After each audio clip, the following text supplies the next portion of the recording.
नमस्कार दोस्तों। हर घर पाठशाला में आज आपका स्वागत है। 11वीं कक्षा के भूगोल विषय के अध्याय 1 में आज हम यह जानने की कोशिश करेंगे कि भूगोल एक अंतर संबंधित विज्ञान कैसे है। काफ़ी रोचक जानकारियां आज आपके साथ साझी होंगी, जैसा कि इन चित्रों से ही मालूम हो रहा है। दोस्तों, भूगोल एक और अन्य श्रृंखलाबद्ध विज्ञानों से प्राप्त ज्ञान का उपयोग उस सीमा तक करता है जहाँ तक वह घटनाओं और विश्लेषणों की समीक्षा तथा उनके संबंधों के यथासंभव समुचित समन्वय करने में सहायक होता है।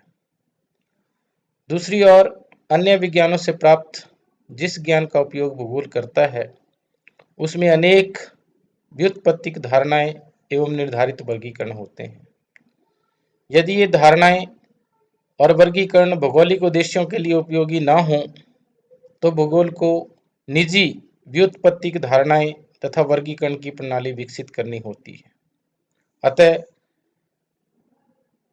आज हम जानने की कोशिश करेंगे कि भूगोल मानवीय ज्ञान की वृद्धि में 3 प्रकार से सहायक होता है।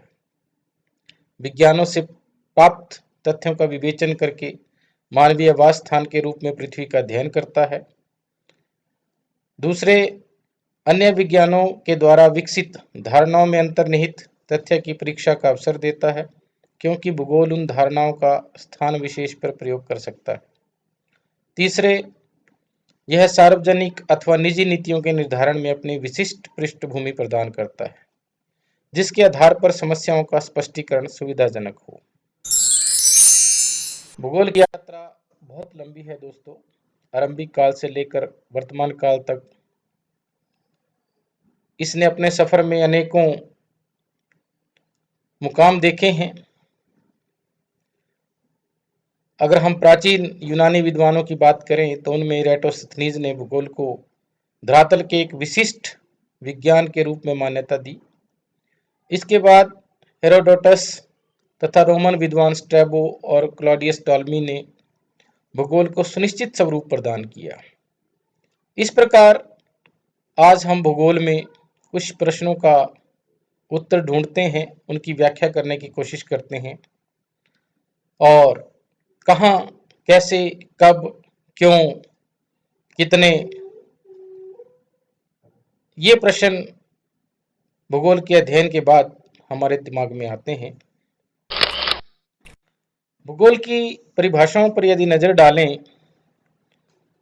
वैसे तो आपने बहुत सारी परिभाषाएं पढ़नी है इसकी, लेकिन कुछ परिभाषाएं इस प्रकार हैं। टॉलमी का कहना है कि भूगोल पृथ्वी की झलक को स्वर्ग में देखने वाला एक आभामय विज्ञान है।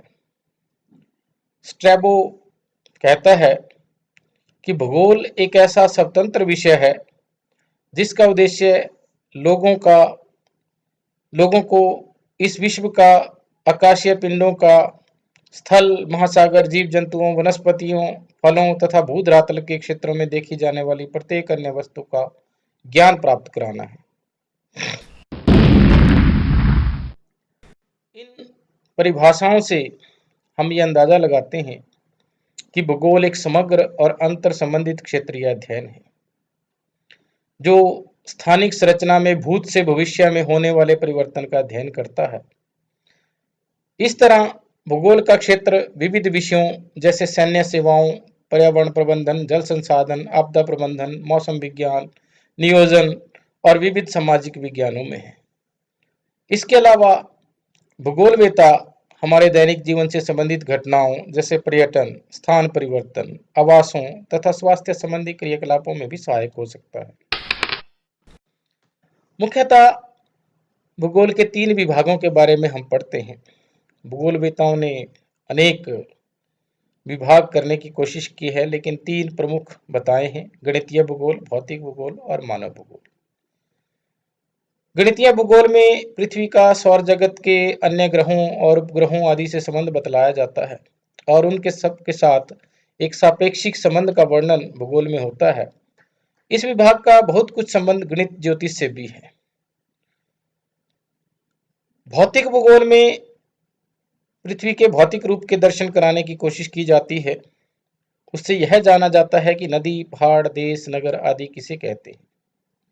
अमुक देश, नगर, नदी या पहाड़ आदि कहाँ हैं। साधारणतः भूगोल से इसी विभाग का अर्थ लिया जाता है। भूगोल का तीसरा विभाग मानव भूगोल, जिसके अंतर्गत राजनीतिक भूगोल भी आता है, जिसमें इस बात का विवेचन होता है कि राजनीति, शासन, भाषा, जाति और सभ्यता आदि के विचार से पृथ्वी के कौन विभाग हैं और इन विभागों का विस्तार और सीमा आदि क्या है। दोस्तों, भूगोल एक प्रगतिशील विज्ञान के रूप में आज स्थापित हुआ है। प्रत्येक देश में विशेषज्ञ अपने अपने क्षेत्रों का विकास कर रहे हैं। फलतः भूगोल की अनेक शाखाओं और उपशाखाओं का निर्माण हो गया है, जिनमें से कुछ इस प्रकार हैं। सांस्कृतिक भूगोल, जो कि एक स्थान से दूसरे स्थान की संस्कृति के बारे में जिसमें हम अध्ययन करते हैं। विकास भूगोल, जिसमें विभिन्न प्रकार के विकास, आर्थिक भूगोल, स्वास्थ्य भूगोल, ऐतिहासिक भूगोल, राजनीतिक भूगोल व भू राजनीति, जो आजकल बहुत चर्चा में है, जनसंख्या भूगोल, धार्मिक भूगोल, सामाजिक भूगोल, परिवहन भूगोल, पर्यटन भूगोल, नगरीय भूगोल और अन्य अनेक शाखाएं जो जरूरत और समय के अनुसार अपना रूप ले रही हैं, आज अस्तित्व में आई हैं। और इस प्रकार भूगोल एक अंतर संबंधित विज्ञान के रूप में स्थापित हुआ है। इतिहास के भिन्न कालों में भूगोल को विभिन्न रूपों में परिभाषित करने की कोशिश की गई है। प्राचीन यूनानी विद्वानों ने भौगोलिक धारणाओं को दो पक्षों में रखा था। पहला गणितीय पक्ष, जो कि पृथ्वी की सतह पर स्थानों की अवस्थिति को केंद्रित करता था। दूसरा यात्राओं और क्षेत्रीय कार्यों द्वारा भौगोलिक सूचनाओं को एकत्रित करने का पक्ष था। इसके अनुसार भूगोल का मुख्य उद्देश्य विश्व के विभिन्न भागों की भौतिक आकृतियों और दशाओं का वर्णन करना था। हम भूगोल की प्रकृति की यदि बात करते हैं तो भूगोल में प्रादेशिक उपागम का उद्भव भी भूगोल की वर्णनात्मक प्रकृति पर बल देता है। हम्बोल्ट के अनुसार भूगोल प्रकृति से संबंधित विज्ञान है और यह पृथ्वी पर पाए जाने वाले सभी स्थानों का अध्ययन व वर्णन करता है। हैटनर और हार्टशॉन पर आधारित भूगोल की तीन मुख्य शाखाएं हैं, जैसा कि हम पहले भी चर्चा कर चुके हैं। भौतिक भूगोल और मानव भूगोल और एक प्रादेशिक भूगोल। भौतिक भूगोल में प्राकृतिक परिघटनाओं का उल्लेख होता है, जैसे कि जलवायु, और फिर जलवायु विज्ञान, मृदा, वनस्पति। और मानव भूगोल में भूतल और मानव समाज के संबंधों का वर्णन। इस प्रकार भूगोल एक इंटरडिसिप्लिनरी, एक अंतरानुशासनिक विषय बन जाता है। अंतर संबंधित अध्ययन की जब हम बात करते हैं तो भूगोल का गणित प्राकृतिक विज्ञानों और सामाजिक विज्ञानों के साथ घनिष्ठ संबंध है, जबकि अन्य विज्ञान विशिष्ट प्रकार की परिघटनाओं का ही वर्णन करते हैं। भूगोल विविध प्रकार की उन परिघटनाओं का भी अध्ययन करता है जिनका अध्ययन अन्य विज्ञानों में भी शामिल होता है। इस प्रकार भूगोल ने स्वयं को अंतर संबंधित व्यवहारों के संश्लेषित अध्ययन के रूप में स्थापित किया है। भौगोलिक अध्ययन की जब हम बात करते हैं तो कहते हैं कि भूगोल स्थानों का विज्ञान है। भूगोल प्राकृतिक व सामाजिक दोनों का ही विज्ञान है, जो कि मानव व उसके आसपास के पर्यावरण दोनों का ही अध्ययन करता है। यह भौतिक व सांस्कृतिक विश्व को जोड़ता है। भौतिक भूगोल पृथ्वी की व्यवस्था से उत्पन्न प्राकृतिक पर्यावरण का अध्ययन करता है और मानव भूगोल राजनीतिक, आर्थिक, सामाजिक, सांस्कृतिक और जननांकीय जो प्रक्रियाएं हैं उनसे संबंधित है। यह पृथ्वी पर पाए जाने वाले संसाधनों के विविध प्रयोगों से भी संबंधित है। प्रारंभ में भूगोल को सिर्फ स्थानों का वर्णन करने वाला विषय कहते थे, लेकिन आज भी भूगोल के अध्ययन में ये शामिल है। परंतु पिछले कुछ वर्षों से इसके प्रतिरूपों में और इसके प्रतिरूपों के वर्णन में परिवर्तन हुआ है। भौगोलिक परिघटनाओं का वर्णन सामान्यतः दो उपागमों के आधार पर किया जाता है, प्रादेशिक और दूसरा क्रमबद्ध। प्रादेशिक उपागम प्रदेशों के निर्माण व विशेषताओं की व्याख्या करता है। यह इस बात का वर्णन करने का प्रयास करता है कि कोई क्षेत्र कैसे और क्यों एक दूसरे से अलग है।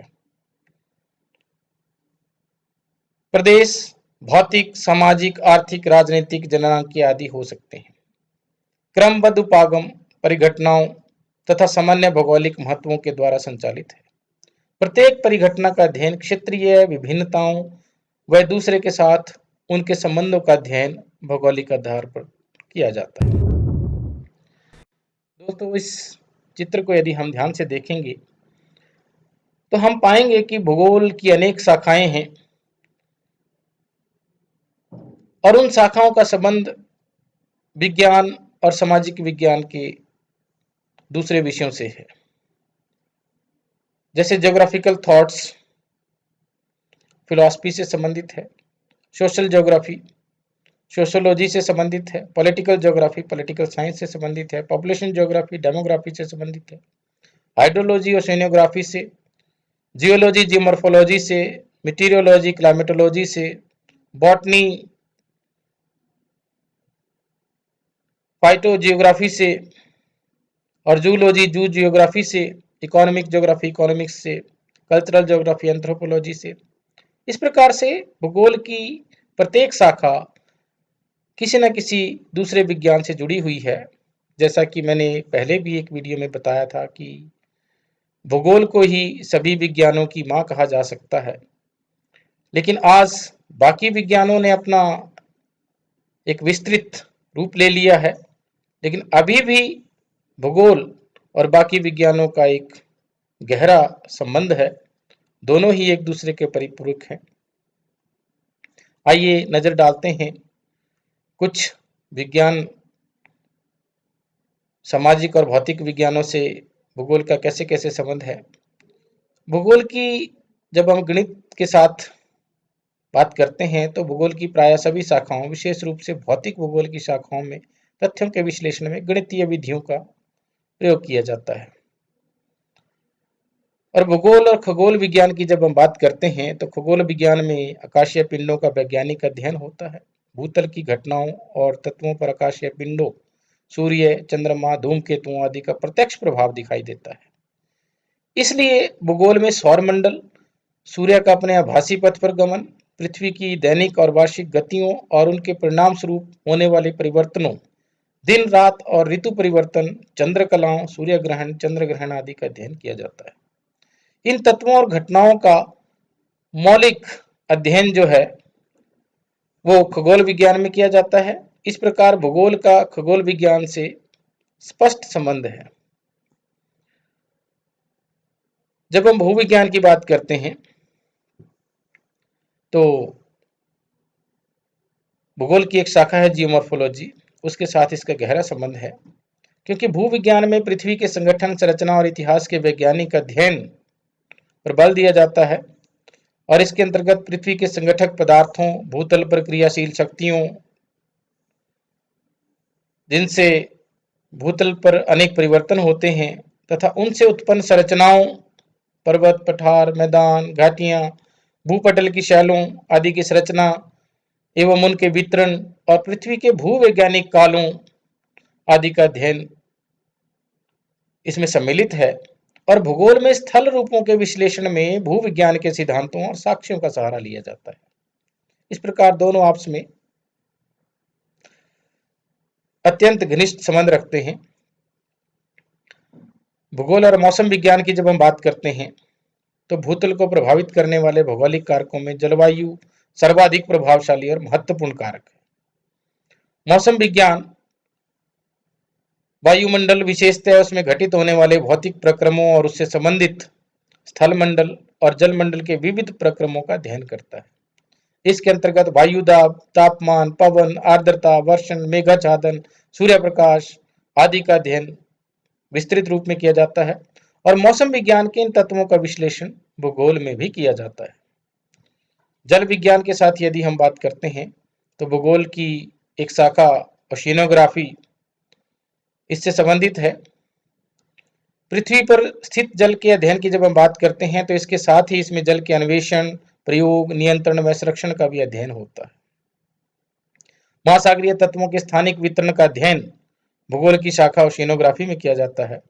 और समुद्र विज्ञान में सागरीय जल पशुओं के पीने, फसलों की सिंचाई करने, कारखानों में जलापूर्ति, जल शक्ति, जल परिवहन, मत्स्य खेत आदि विभिन्न रूपों में जल आवश्यक होता है। इस प्रकार हम पाते हैं कि भूगोल और जल विज्ञान में अत्यंत निकट और घनिष्ठ संबंध है।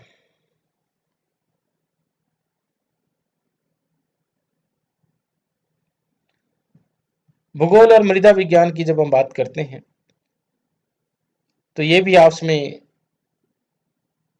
जुड़े हुए हैं।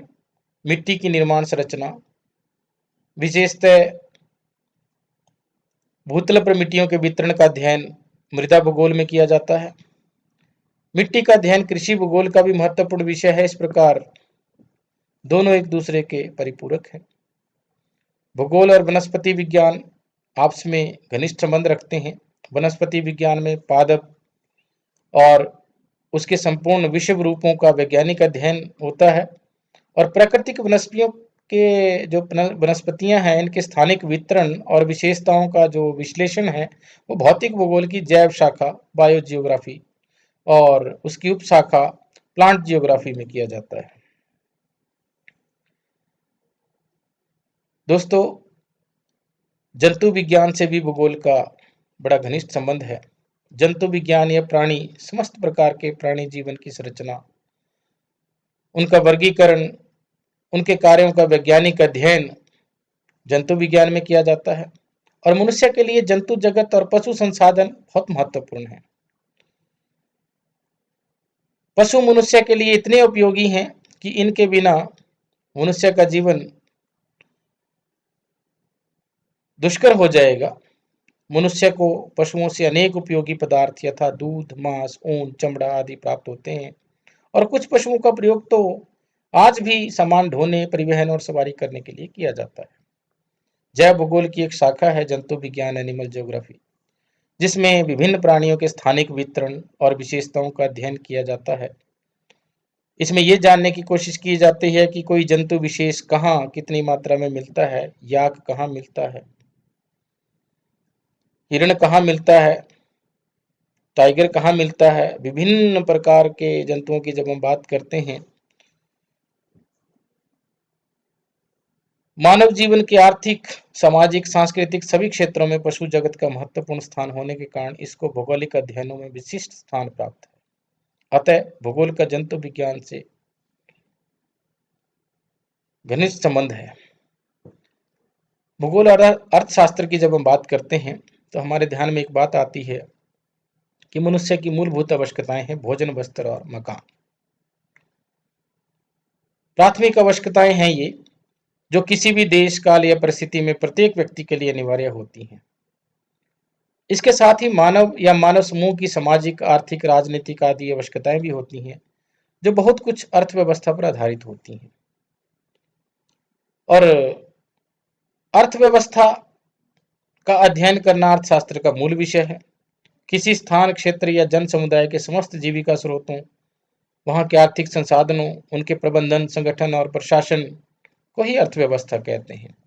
इसके विविध आर्थिक पक्षों का जो स्थानिक अध्ययन है वो भूगोल की एक विशेष शाखा आर्थिक भूगोल में किया जाता है, जिसको आप अन्य उच्च कक्षाओं में पढ़ेंगे आने वाली। भूगोल का जब हम समाजशास्त्र के साथ संबंध जोड़ते हैं तो हम पाते हैं कि समाजशास्त्र मनुष्यों के सामाजिक जीवन, व्यवहार तथा सामाजिक क्रिया का अध्ययन है, जिसमें मानव समाज की उत्पत्ति, विकास, संरचना तथा सामाजिक संस्थाओं का अध्ययन सम्मिलित है। समाजशास्त्र मानव समाज के विकास, प्रवृत्ति और वैज्ञानिक नियमों की वैज्ञानिक व्याख्या करता है। और समस्त मानव समाज अनेक वर्गों, समूहों तथा समुदायों में विभक्त है। कई ह्यूमन रेसिस हैं विश्व भर में, जिनका अध्ययन हम अगली कक्षाओं में करेंगे, जिसके अपने अपने रीति रिवाज, प्रथाएं, परंपराएं तथा नियम होते हैं। और ये सभी रीति रिवाज, प्रथाएं, परंपराएं और नियम किसी स्थान के भूगोल और जलवायु से प्रभावित होते हैं, जिन पर भौगोलिक पर्यावरण का प्रभाव निश्चित रूप से पाया जाता है।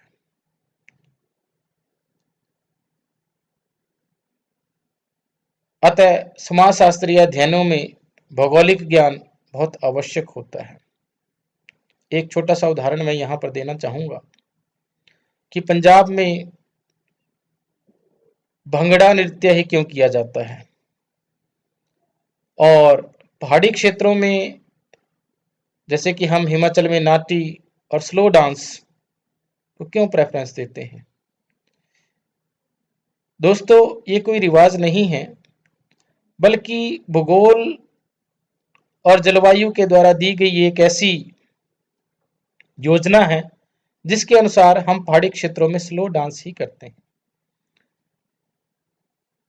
और मैदानी क्षेत्रों में हम फास्ट डांस कर सकते हैं, क्योंकि मैदानी क्षेत्रों में ऑक्सीजन की मात्रा ज़्यादा पाई जाती है और पहाड़ी क्षेत्रों में जैसे जैसे हम हाई एल्टीट्यूड में जाते हैं तो ऑक्सीजन की मात्रा कम हो जाती है, और मनुष्य जब शारीरिक श्रम करता है तो उसे विशेष प्रकार से जो है ऑक्सीजन की जरूरत होती है, जितना वह श्रम करता है उसमें।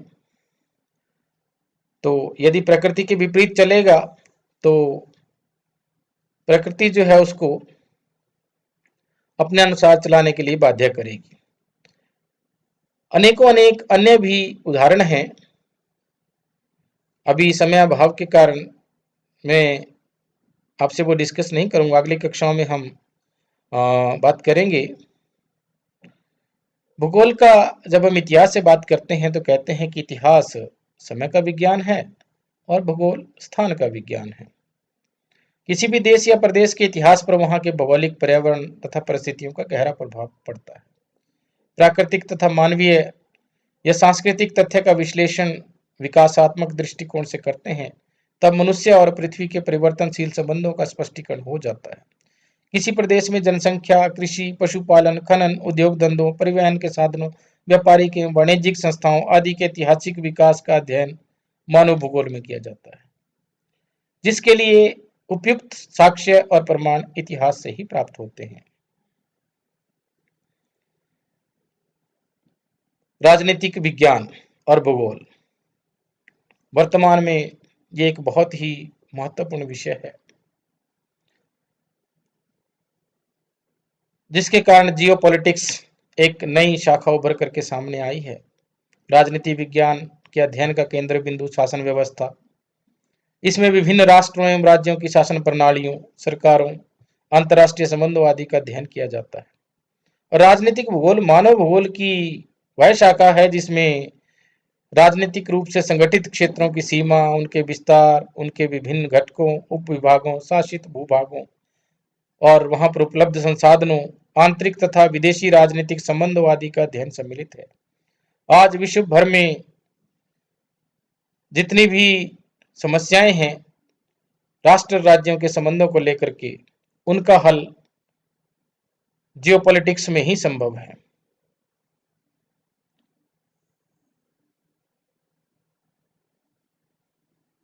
भूगोल और डेमोग्राफी यानी कि जनसंख्या विज्ञान, जनसांख्यिकी, जब हम इसकी बात करते हैं तो हम पाते हैं कि जनसांख्यिकी के अंतर्गत जनसंख्या के आकार, संरचना, विकास आदि का प्रमाणात्मक अध्ययन किया जाता है, जिसमें जनसंख्या संबंधी आंकड़ों के एकत्रण, उनके वर्गीकरण, उनके मूल्यांकन, उनके विश्लेषण और प्रक्षेपण के साथ ही जननांकीय प्रतिरूपों और प्रक्रियाओं की भी व्याख्या की जाती है। मानव भूगोल और उसकी उपशाखा जनसंख्या भूगोल में भौगोलिक पर्यावरण के संबंध में जननांकीय प्रक्रमों तथा प्रतिरूपों में पाई जाने वाले क्षेत्रीय भिन्नताओं का अध्ययन किया जाता है। इस प्रकार विषय सादृश्य के कारण भूगोल और जननांकीय में घनिष्ठ संबंध है। तो मुझे आशा है कि आपने इस अध्ययन का आनंद लिया और इस समय हम सभी अपने गृहवास में हैं। मैं भौगोलिक अध्ययन के साथ साथ प्रकृति माँ से ये निवेदन करूंगा कि हम सबको जो पंच तत्वों का शरीर दिया है, इस पंच तत्वों के शरीर की रक्षा प्रकृति ही करे। आप सभी साथियों को शुभकामनाएं, सभी विद्यार्थियों को शुभकामनाएं। जय हिंद, जय हिमाचल।